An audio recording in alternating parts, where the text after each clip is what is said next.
الحمد لله وكفى والصلاة والسلام على عباده الذين اصطفى خصوصا على أفضلهم وخاتم النبيين محمد الأمين وعلى آله وصحبه أجمعين. أما بعد فقد قال الله تبارك وتعالى كما ورد في سورة الجمعة: أعوذ بالله من الشيطان الرجيم بسم الله الرحمن الرحيم يسبح لله ما في السماوات وما في الأرض الملك القدوس العزيز الحكيم هو الذي بعث في الأميين رسولا منهم يتلو عليهم آياته ويزكيهم ويعلمهم الكتاب والحكمة وإن كانوا من قبل لفي ضلال مبين وآخرين منهم لما يلحقوا بهم وهو العزيز الحكيم ذلك فضل الله يؤتيه من يشاء والله ذو الفضل العظيم صدق الله العظيم. رب اشرح لي صدري ويسر لي أمري واحلل عقدة من لساني يفقهوا قولي. اللهم ربنا ألهمنا رشدنا وأعصمنا من شرور أنفسنا. اللهم أرنا الحق حقا وارزقنا اتباعه وأرنا الباطل باطلا وارزقنا اجتنابه. اللهم وفقنا لما تحب وترضى آمين يا رب العالمين. Dear brothers and sisters and sons and daughters in Islam, Assalamu alaikum wa rahmatullahi wa barakatuh. With the name of Allah subhanahu wa ta'ala, and praying and hoping for His help, we are beginning the study of the third lesson of the fourth part of the selected course of study of the Quran that we are discussing in these lectures. This third lesson consists of Surat al-Jummah, and I told you that Surat al-Jummah and Surat al-Saf are a very beautiful example of the pairs of the surahs of Quran. We discussed this issue many a times, that most of the surahs of the Quran are in pairs. There are very few exceptions. The general rule of creation of Allah subhanahu wa ta'ala, which He Himself has enunciated in Surah Al-Zariyat, ayah 49, is that we have created all things in pairs. وَمِن كُلِّ شَيْءٍ خَلَقْنَا زَوْجَيْنِ لَعَلَّكُمْ تَذَكَّرُونَ. And this rule appears to be so final and binding that Allah subhanahu wa ta'ala has kept it in view in the Quran also, that all the surahs, most of the surahs, are in pairs.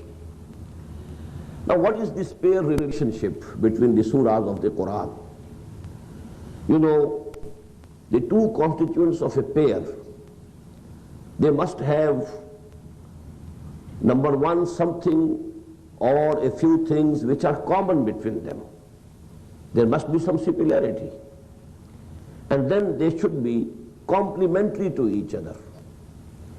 We know that all the animals, they have two sexes, and the males and the females are similar to each other. But there is a difference also. But this difference is complementary, because actually the preservation of the species, the progeny, it actually, this purpose is served by this difference in the sexes. Otherwise, a cow and the ox, they are very similar to each other. A he-goat and a she-goat are very similar to each other. The difference is very small.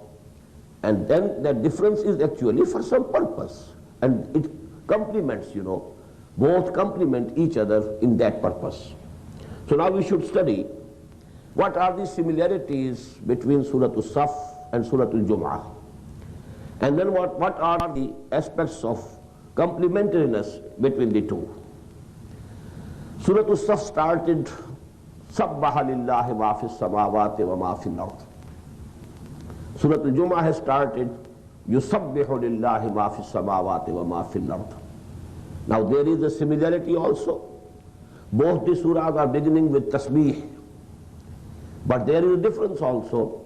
Sabbaha, this is past tense, and yusabbihu, this is in Arabic is called the fi'l mudara, which contains both present tense and the future tense.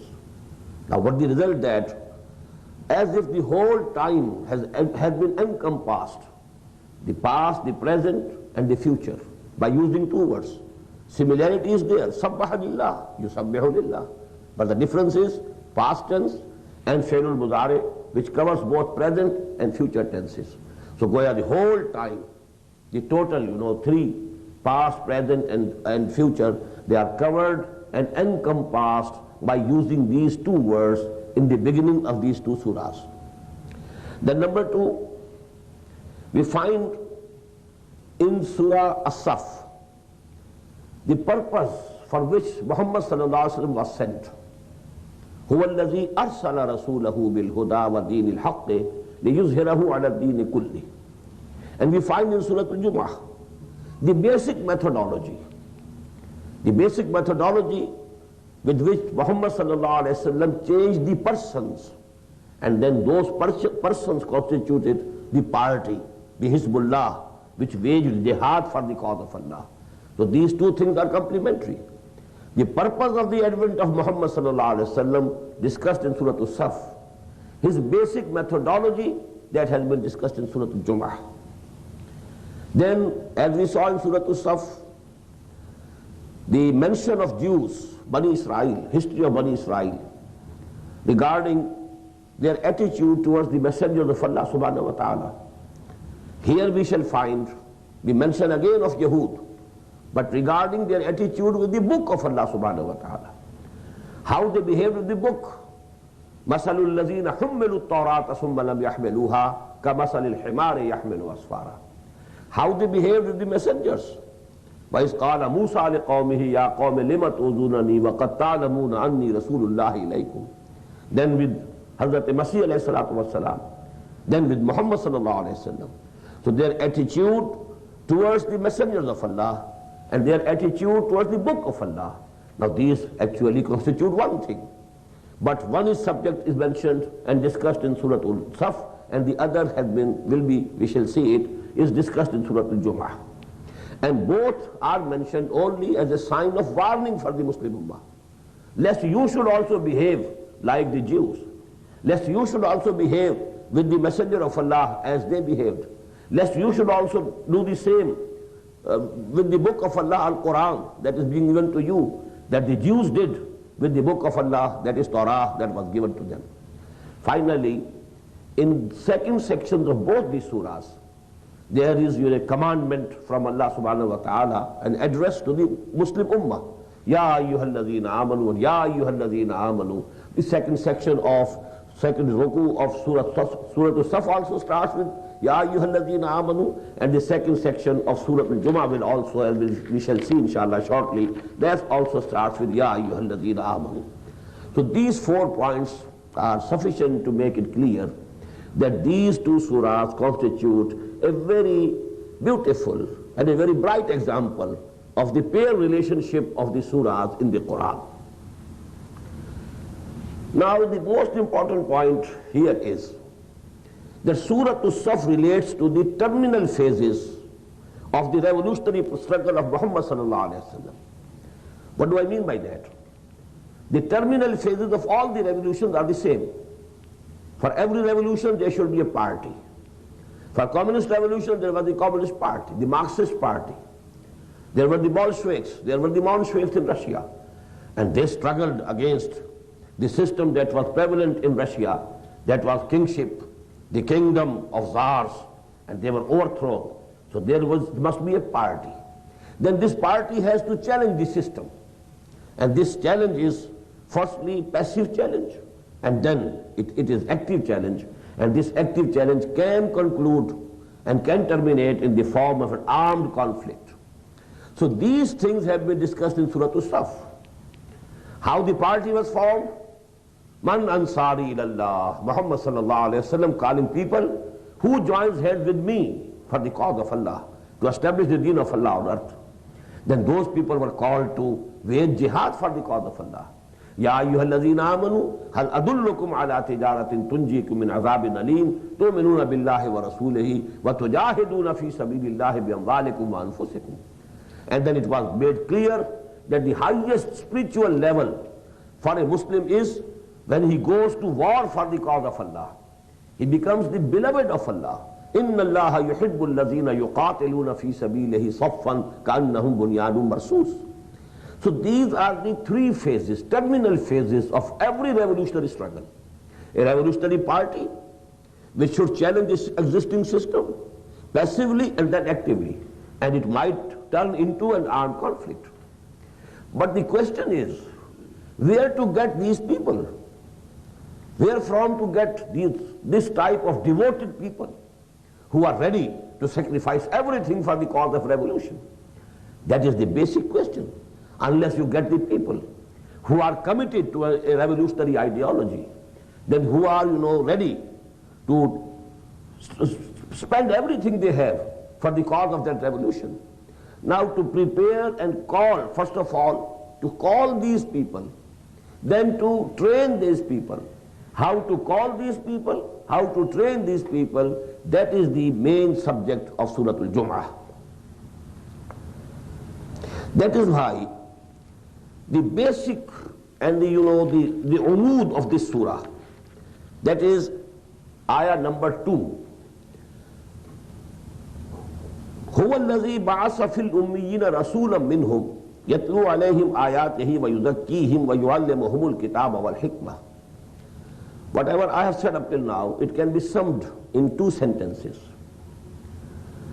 Every revolution, first phase is to change individuals and then to change the system.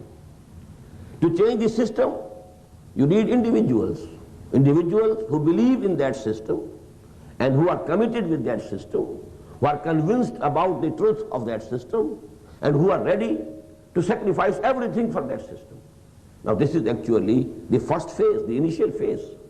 Then you need to change the system. These people, they take the form of a party and then they wage jihad and qital for the cause of that revolution. So actually, changing the persons, the individuals, that is the basic point. As Allama Iqbal has said very beautifully, افراد کے ہاتھوں میں ہے اقوام کی تقدیر, ہر فرد ہے ملت کے مقدر کا ستارہ. Unless individuals are changed, their thinking is changed, their values are changed, their characters are changed, their attitudes are changed, how can you change the system?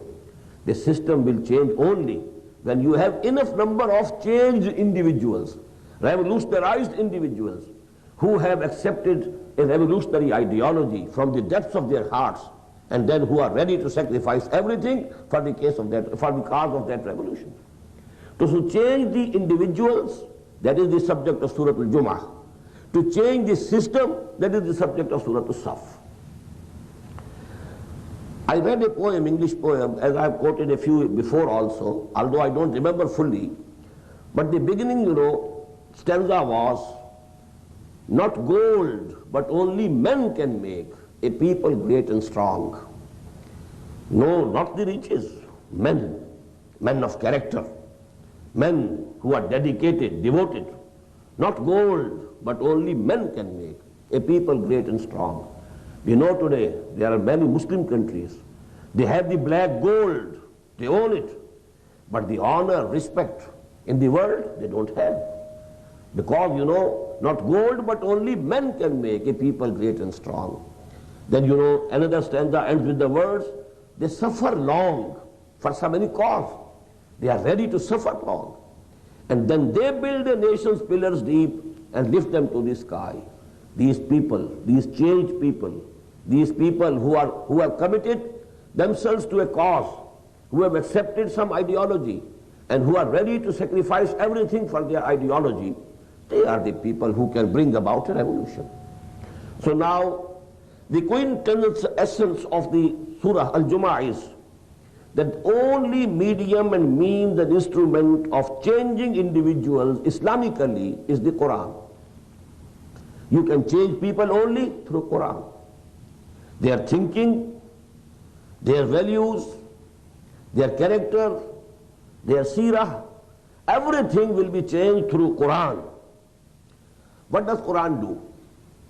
First of all, it attracts from the masses, from the people, from the society, good-natured and well-intentioned people. Just as we studied in the third lesson of the first part, Hazrat Luqman, the example of Luqman. There are always present in this society people whose nature is not polluted, not perverted. They are good-natured people. Then they have good intentions. But they don't know the way, where to go. So such people, they are attracted by Quran. Then Quran hammers in them the faith, the yaqeen, the iman. And this iman actually, first of all, cleanses their thinking. If they have any wrong ideas, because they belong to a society, they must have gone through the educational system of that society. That society might have brought some wrong thinking in their minds. It has to be cleansed. First of all, the thinking of the individuals is to be changed. And now what will happen then secondly? Then Quran purifies their souls. That is, it makes the intentions correct. To act for Allah, to devote yourself, to get the pleasure of Allah. And then Quran makes them firm on two issues. Number one, Tawheed. And Tawheed is the basis of the revolutionary ideology of Muhammad sallallahu alaihi wasallam. As I told you, Allama Iqbal said very beautifully, जिंदा कुव्वत थी जमाने में ये तौहीद कभी और अब क्या है फकत एक मसला है इल्म कलाम. The three corollaries of Tawheed: sovereignty belongs to Allah alone, total negation of human sovereignty, whether individual or collective. Neither a man can be sovereign, nor the whole nation can be sovereign, nor for that matter, the whole humanity can be sovereign. Sovereignty belongs to Allah. Inil hukmu illa lillah. Then everything belongs to Allah. He owns everything. Man is the custodian. He amanat chand roza nizde mast, dar haqiqat malik har shay khudast. What we have today with us, it's a sacred trust of Allah subhanahu wa ta'ala. We can use these things only according to His permission, His laws. Number three, all human beings are equal by birth. Nobody is high, nobody is low, because they have been created by the same one creator. So these three corollaries of Tawheed actually, they constitute the revolutionary ideology of Muhammad sallallahu alaihi wasallam, or Islam you may say for that matter. Number two, Quran emphasizes akhirah, that the real life is the life of hereafter. وَإِنَّ دَارَ الْآخِرَةَ لَهِيَ الْحَيَوَانُ لَوْ كَانُوا يَعْلَمُونَ.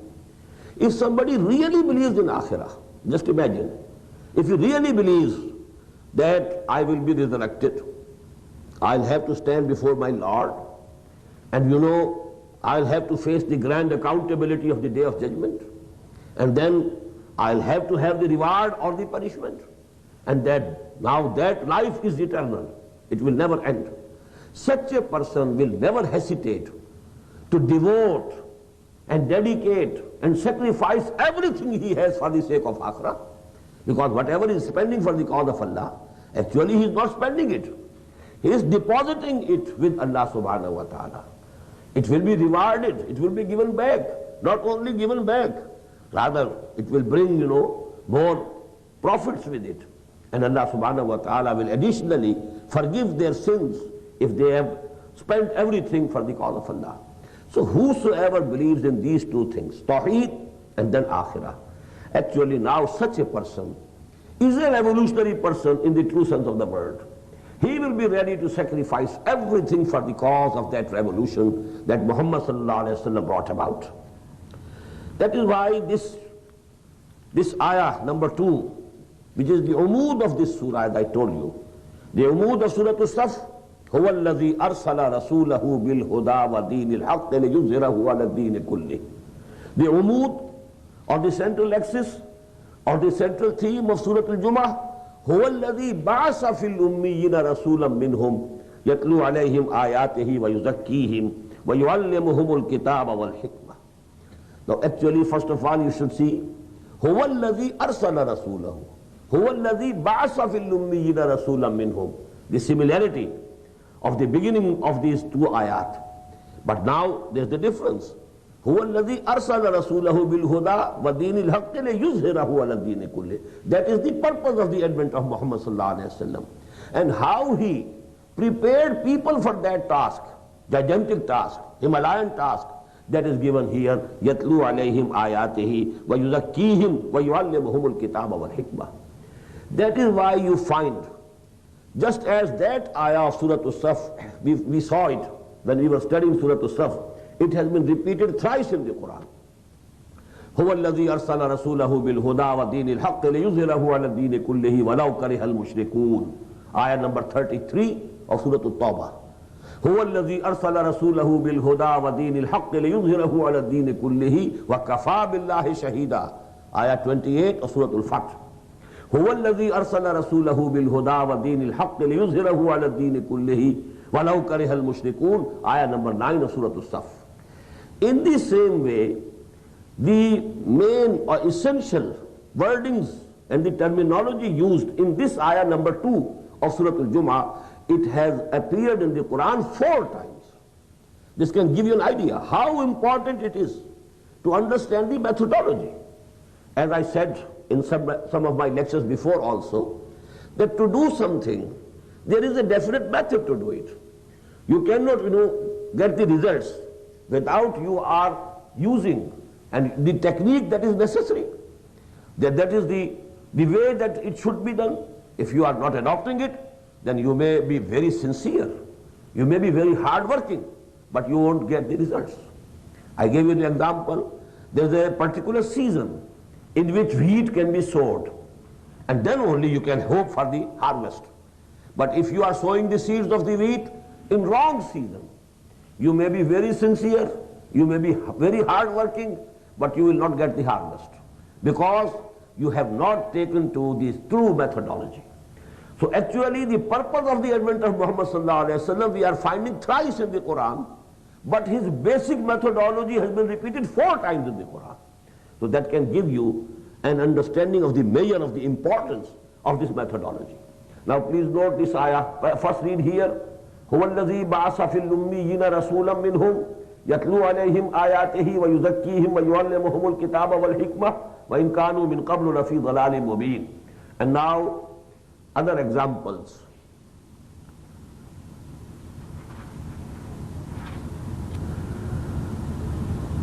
وَإِذْ يَرْفَعُ إِبْرَاهِيمُ الْقَوَاعِدَ مِنَ الْبَيْتِ وَإِسْمَاعِيلُ رَبَّنَا تَقَبَّلْ مِنَّا إِنَّكَ أَنْتَ السَّمِيعُ الْعَلِيمُ رَبَّنَا وَاجْعَلْنَا مُسْلِمَيْنِ لَكَ وَمِنْ ذُرِّيَّتِنَا أُمَّةً مُسْلِمَةً لَكَ وَأَرِنَا مَنَاسِكَنَا وَتُبْ عَلَيْنَا إِنَّكَ أَنْتَ التَّوَّابُ الرَّحِيمُ رَبَّنَا وَابْعَثْ فِيهِمْ رَسُولًا مِّنْهُمْ يَتْلُو عَلَيْهِمْ آيَاتِهِ وَيُعَلِّمُهُمُ الْكِتَابَ وَالْحِكْمَةَ وَيُزَكِّيهِمْ إِنَّكَ أَنْتَ الْعَزِيزُ الْحَكِيمُ.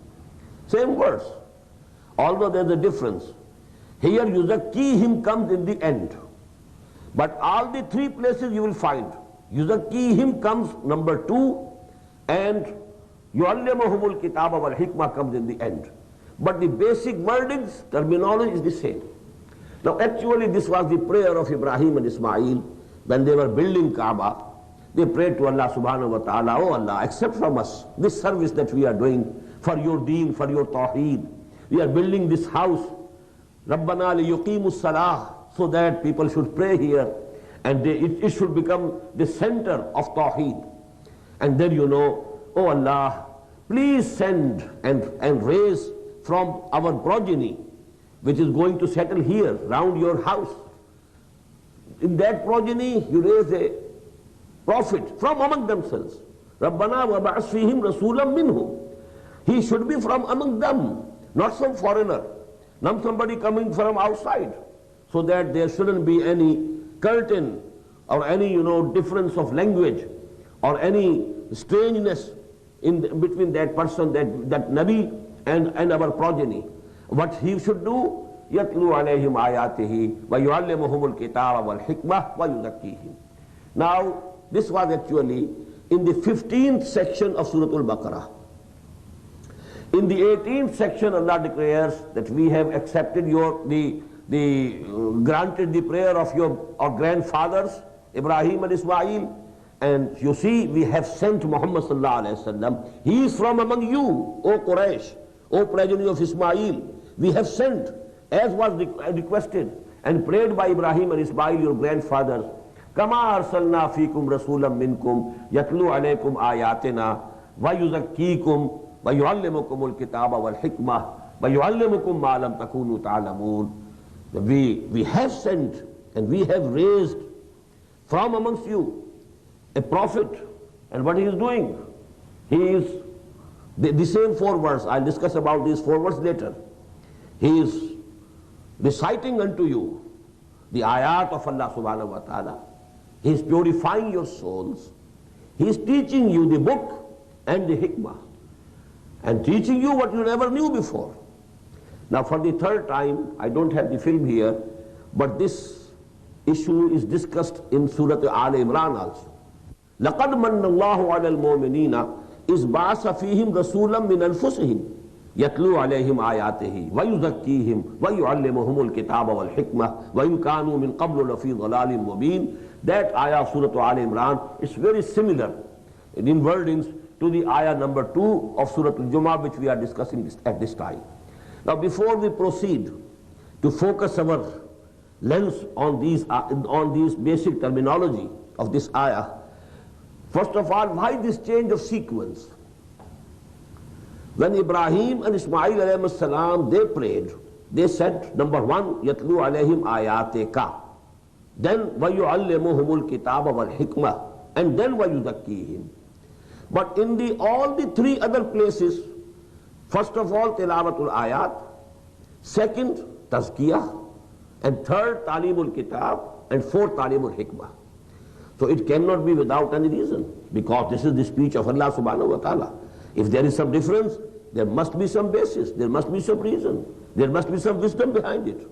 The wisdom behind it is that actually for the talim of kitab, for the teaching of kitab, first the soul should be purified. Unless the personality from within is purified, unless your intentions are purified, you may get the knowledge, you can gather, information and knowledge, and you can have very big amount of knowledge, but it will do no good to you unless your intentions are corrected and rectified first. So Allah subhanahu wa ta'ala, so to say, has improved on the prayer of Ibrahim and Ismail. That was also not wrong. Tazkiyah can be stated to be the final result, but actually this is an improvement from Allah ta'ala, that the sequence should be يَتْلُو عَلَيْهِمْ آيَاتِهِ وَيُزَكِّيهِمْ وَيُعَلِّمُهُمُ الْكِتَابَ وَالْحِكْمَةَ. Because unless the intentions are correct, unless the man is purified from within, the teaching will go in vain. Man will know much, but it will be of no good to him, because he will use this knowledge also for some ulterior purposes, under some ulterior motives. So first of all, actually, purification of the souls must be done, and then the teaching of the book and the teaching of the hikmah. That is the correct sequence. Now please focus our attention on these basic terms. I told you these are terms, because first of all we must understand that Arabic language is not short of vocabulary. Why using the same words again and again? Although it should be, as a rule, in human literature, repeating the same words is not thought to be good. You must change the wordings, not repeating the same words. But Allah subhanahu wa ta'ala is repeating the same words. Why? It must have some basis, some reason. Allah is not short of vocabulary, ba'azallah, and Arabic language is not short of vocabulary. So many words could be instituted, yatlu alayhim ayatihi in its place, and tazkiyah, and in the same way, talibul kitab wal hikmah. But repeating 4 times the same wordings, it is actually to emphasize the importance of these terms, so that the Muslims should ponder over them, and they should focus their high power lenses on these terminology to understand it in depth. Let me quote Ghalib. He says, गंजीना मानी का तनिस उसको समझियो जो लफ्ज के गालिब मेरे अशार में आवे. Whatever word I use with intention. Never think that it has come without any purpose. Every word that I use in my poetry, that is definitely a very big treasure of meaning. In the same way he said in Persian, Zere har har lafz ghalib cheedam mein khanae. Under every word that Ghalib has used, we have found a treasure, a fountainhead. So actually, this is, so to say, an exaggeration. No human wordings can be equal to this status. But Allah's kalam, Allah's speech, the words that are used by Allah subhanahu wa ta'ala, these poetry, these ideas are 100% applicable to the book of Allah, to the kalam of Allah. Now first of all, tilawat ayat. Reciting to the people the ayat, that is the revelations of Allah subhanahu wa ta'ala. Number two, tazkiyah, purification of the souls of the people. Number three, talimul kitab, teaching of the book, that is the law. I will explain it later on. I'm just giving you the equivalents as I understand them. Tilawatu ayatillah, reciting to the people the ayat, that is the revelations of Allah subhanahu wa ta'ala. Tazkiyatul nufus, yuzakkihim, purification of the souls of the people, individuals. Talimul kitab, teaching of the book, that is the law, sharia. Talimul hikmah, teaching of the wisdom, to enable them to make ijtihad. And this is the highest level of the training and teaching of Muhammad sallallahu alayhi wa sallam. Now first of all, you must understand that all these four things relate to the Quran. Tilawatul ayat, that is actually the basis of calling people to faith. Ayat, although this word ayat we have seen in the second part of our this selected course of study, that ayat, all the physical phenomena are also called ayat in the Quran. Inna fi khalqis samawati wal ardi wa ikhtilafil layli wan nahari la ayatin li ulil albab. Verily, in the creation of heavens and the earth, and the differentiation and coming one after the other of the days and the nights, are the signs for those who use their intellects. Inna fi khalqis samawati wal ardi wa ikhtilafil layli wan nahari wal fulki allati tajri fil bahri bima yanfa'u an-nas وما أنزل الله من السماء من ماء فأحيا به الأرض بعد موتها وبث فيها من كل دابة وتصريف الرياح والسحاب المسخر بين السماء والأرض لآيات لقوم يعقلون. Yani all these phenomena, physical phenomena, each one of them is a sign of Allah subhanahu wa ta'ala, a sign of His creative activity, a sign of His omnipotence, is a sign of His omniscience, is a proof that He has all authority, He has all power, a sign of the proof and proof that He has all the wisdom. So everything is an ayah, a sign, a symbol of Allah subhanahu wa ta'ala. But here this word is used especially for the ayatul Quran, because the verse is yatlu alayhim ayatihi. That is why I translated it. He recites to them the revelation, the ayat of Allah, that is the revelations of Allah subhanahu wa ta'ala. And what is the function of these ayat? We have discussed these matters in the second part of this selected course of study, that these ayat activate in man the dormant consciousness of Allah subhanahu wa ta'ala. The iman potentially is present in the fitrah. Kullu mawludin yuladu ala al-fitrah. The Prophet said sallallahu alayhi wa sallam, every person, every human being who is born in this world, every child, he is born as a Muslim, ala al-fitrah. فَأَبَوَاهُ يُحَوِّدَانِهِ أَوْ يُمَجِّسَانِهِ أَوْ يُنَصِّرَانِهِ أَوْ كَمَا قَالَ صَلَّى اللَّهُ عَلَيْهِ وَسَلَّمَ. It is actually his parents who made him either Christian or Jew, or for that matter having any other religion. Otherwise every human child is born with fitrah, fitratul Islam, fitratullahi allati fatara an-nasa alayha. And you know the human soul, in which is the spirit, and the spirit comes from Allah subhanahu wa ta'ala. يَسَأَلُونَكَ عَنِ الرُّوحِ قُلِ الرُّوحُ مِنْ أَمْرِ رَبِّي. Actually this is, from Allah subhanahu wa ta'ala, and in this ruh, the consciousness of Allah and the love of Allah is present. but it is dormant. To activate it, to awaken into it the consciousness of Allah subhanahu wa ta'ala, that is actually Iman. So this Quran, da'wat of Quran, call of Quran is call to the faith, call to believe in Allah and His all attributes. And actually this is the basis of the da'wah of Muhammad sallallahu alayhi wa sallam. He made his da'wah through Quran only. He never made lengthy sermons of his own. We don't find. Always, wherever he went, he presented Quran. And let me quote here a few ayat from the Quran. Firstly, tazkir. What is tazkir? Reminding. Oh Muhammad sallallahu alayhi wa sallam, go and remind these people, but through Quran. فَذَكِّرْ بِالْقُرْآنِ مَنْ يَخَافُ وَعِيدٍ.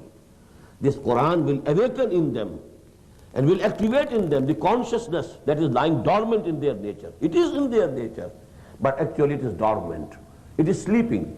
So actually to activate it, you go and you use Quran and read out to them the Quran, recite the Quran unto them, and it will awaken in them the consciousness of Allah subhanahu wa ta'ala.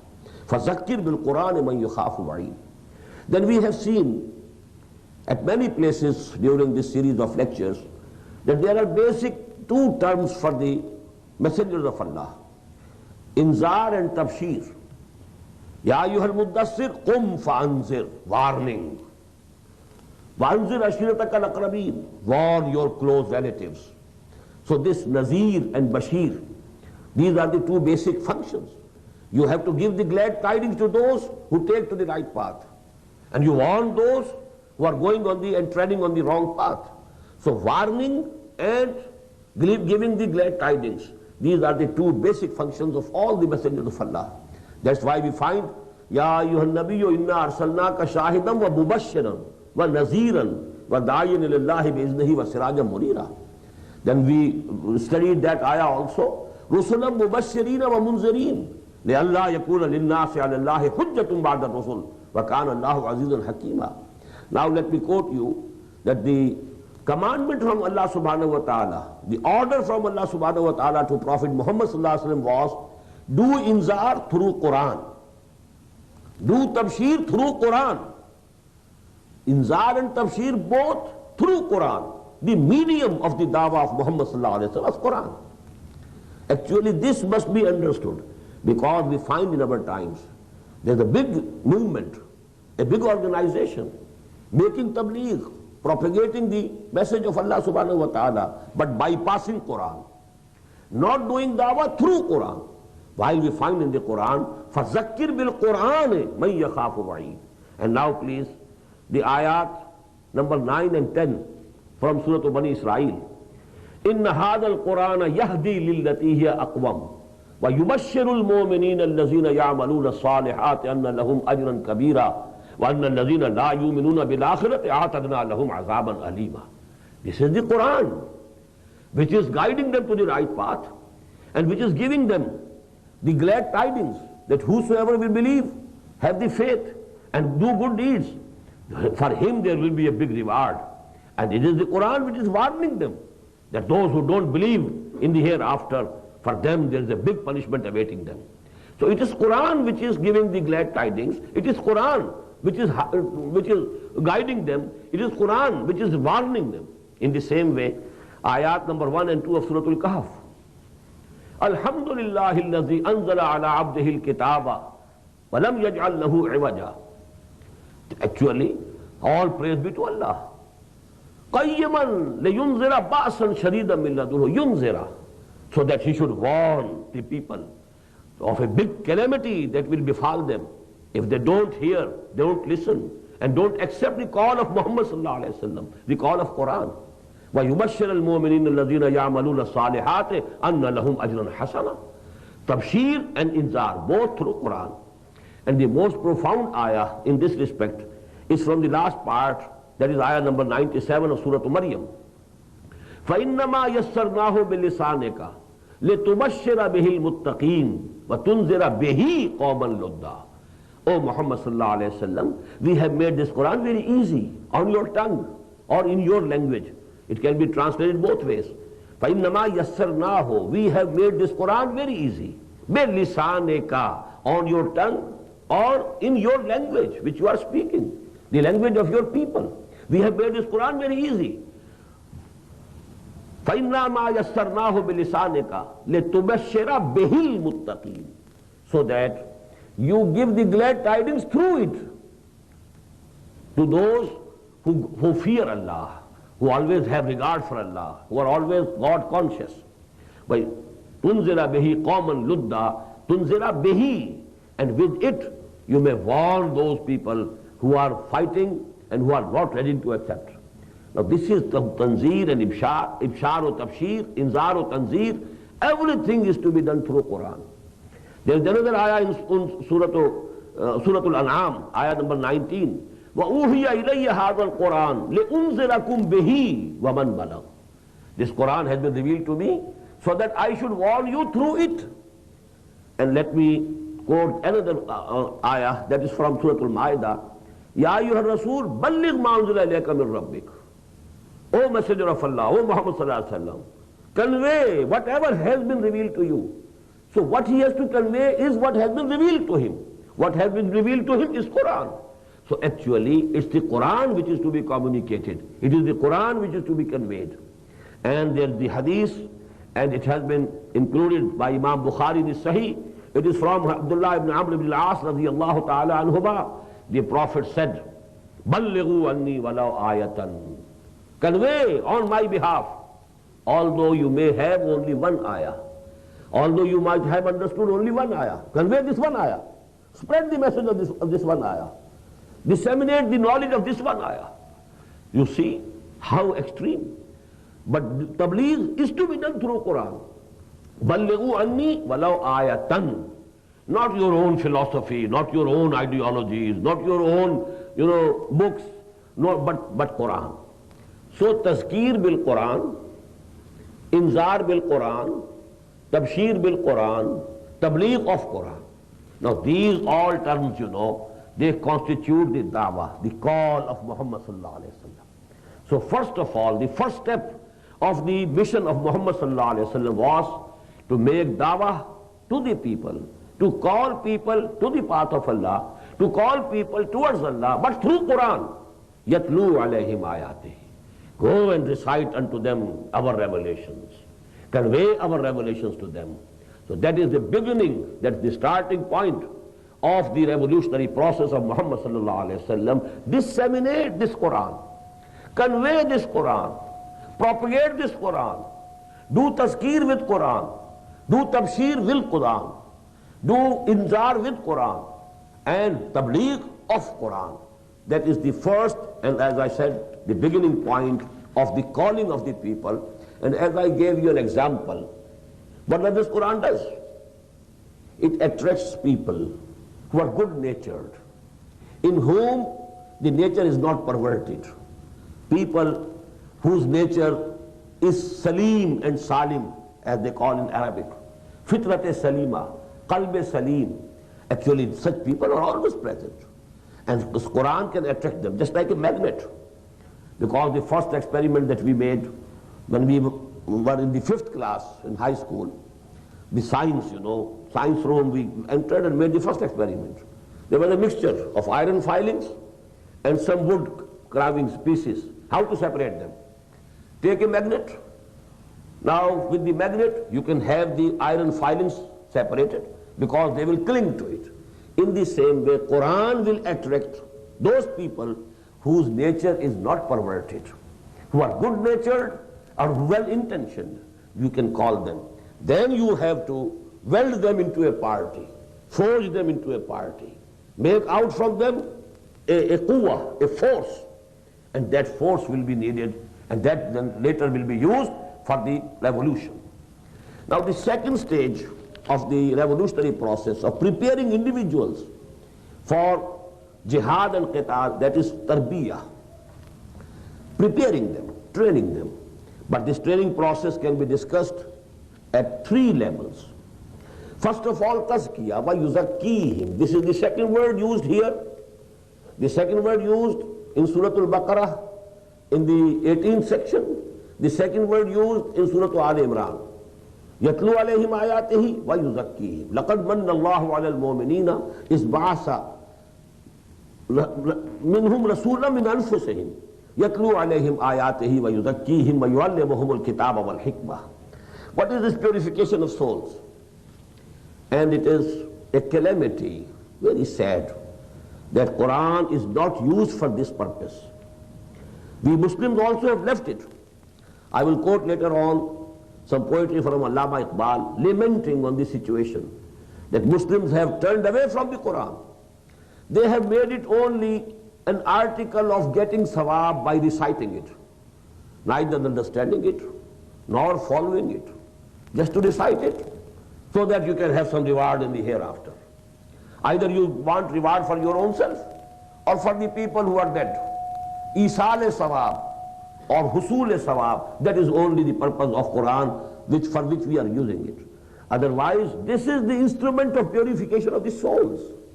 First of all, the Quran rectifies the thinking of the human beings. And they come to believe in Allah. They come to believe in hereafter. They come to believe that the life, real life, is the life of hereafter. Now their purification of souls. Quran says in Surah Yunus, Ya ayyuhan nas, qad ja'atkum maw'izatun min rabbikum wa shifaa'un lima fis sudur. In the form of Quran, O people, to you have come the maw'izah, sermon, and shifaa'un lima fis sudur, and the treatment, the medicine for all your diseases of hearts. But the disease of the heart doesn't mean, the angina or thrombosis. But the diseases of the heart are love of this world, lust of worldly belongings, the animal lust in us, love for name and fame, love for wealth. All these are actually the diseases, and actually most of the humanity suffers with these diseases. So to purify the souls of these diseases and to cure the souls of human souls of these diseases, Quran is the most effective medicine. But we don't know it. قَدْ جَاءَتْكُمْ مَوْعِظَةٌ مِّن رَبِّكُمْ وَشِفَاءٌ لِمَا فِي الصُّدُورِ. At another place in Surah Bani Israel, ayah number 89, Allah subhanahu wa ta'ala says, وَنُنَزِّلُ مِنَ الْقُرْآنِ مَا هُوَ شِفَاءٌ وَرَحْمَةٌ لِلْمُؤْمِنِينَ. This is the shifa, this is the cure, this is the remedy for all your internal ills, all your internal diseases, diseases of the soul, diseases of the heart. This Quran is actually the medicine, the remedy. This is the cure. So actually purification of souls is also to be done through Quran. Now we come to the second stage of that training of the cadres for the revolution, and that is Talimul Kitab. What Kitab means here? And it means here the law. Because you will find in the Quran, wherever something is being declared as farz, imperative, you have to do it. You find the word kutiba. Kutiba alaykumus siyam. Fasting has been made mandatory to you. Kutiba alaykumul qital. Now fighting for the cause of Allah has been made fard for you. It has become mandatory for you. In the same way, كُتِبَ عَلَيْكُمْ إِذَا حَضَرَ أَحَدَكُمُ الْمَوْتِ إِن تَرَكَ خَيْرًا الْوَصِيَّةِ. If somebody of you is dying and he is leaving some property behind him, it is imperative for him to have some wasiyah, some will. He should advise what should be done with his property. This ayah, it has been abrogated when Allah subhanahu wa ta'ala declared later on what's the law of inheritance. Now it's no use. It's not necessary for any person, dying person, to leave a will. If he likes, he can leave a will for 1/3 of his property only. Rest of the 2/3, rest 2/3 of the property will be distributed in the heirs according to the law of inheritance that has been revealed in Surat Nisa. But in the beginning of the Madani period, this ayah was revealed that you must leave a will before you die, so that all your property is not owned by any one person. Your eldest son, it should be distributed. Your wives should also be given. Your parents should also be given something. The younger brothers and sisters should also have a share. So that was made mandatory. And I am quoting it here only, that the same word, kutiba. Kutiba alaykumus siyam, fasting has been made mandatory for you. Kutiba alaykumul qital, going to war for the cause of Allah is now mandatory for you. Kutiba alaykum idha hadara ahadakumul mawtu in taraka khairan lil wasiyah. This wasiyah, leaving a will behind you, has been made mandatory for you. In the same way we find in Surat al-Baqarah, ayah 235, وَلَا تَعْزِمُوا عُقْدَةَ النِّكَاحِ حَتَّى يَبْلُغَ الْكِتَابُ أَجَلَهُ حَتَّى يَبْلُغَ الْكِتَابُ أَجَلَهُ. You know, if somebody has died and there is a widow behind, now this widow has to wait for the iddah, for that time, for that period. And there can be no marriage. Nobody can marry her till that time that iddah is completed. وَلَا تَعْزِمُوا عُقْدَةَ النِّكَاحِ. You can give some indications that you want to marry her. These things are allowed. But you know, nikah, actual marriage cannot take place unless that iddah is complete. And here for that iddah, the word has been used, hatta yablughal kitabu ajala. So law actually, sharia, law, the injunctions of the sharia, they are always referred to in Quran as kitab. There's another ayah, this is Surat Nisa 103, inna salata kanat alal mu'minina kitabam mawquta. The salah is mawqut, it is timely, it is with time. And it is kitaban alal mu'minin. It has been made farz, mandatory. So whatever has been made mandatory or farz, it is, you know, denoted by the word kutiba. So by the word kitab here, وَيُعَلِّمُهُمُ الْكِتَابِ, it means the law. I will tell you what is the logical connection and sequence between all these three. And fourth one also let us discuss. The third stage of the training of Muhammad sallallahu alaihi wasallam, training of the cadres for the revolution, that is talimul hikmah. What is hikmah? Imparting wisdom. There are certain people, as I mentioned once before also, who think that by hikmah is meant hadith or sunnah. And a very big person also, a very big scholar of Islam, Imam Shafi rahmatullah alayh, has also given this opinion.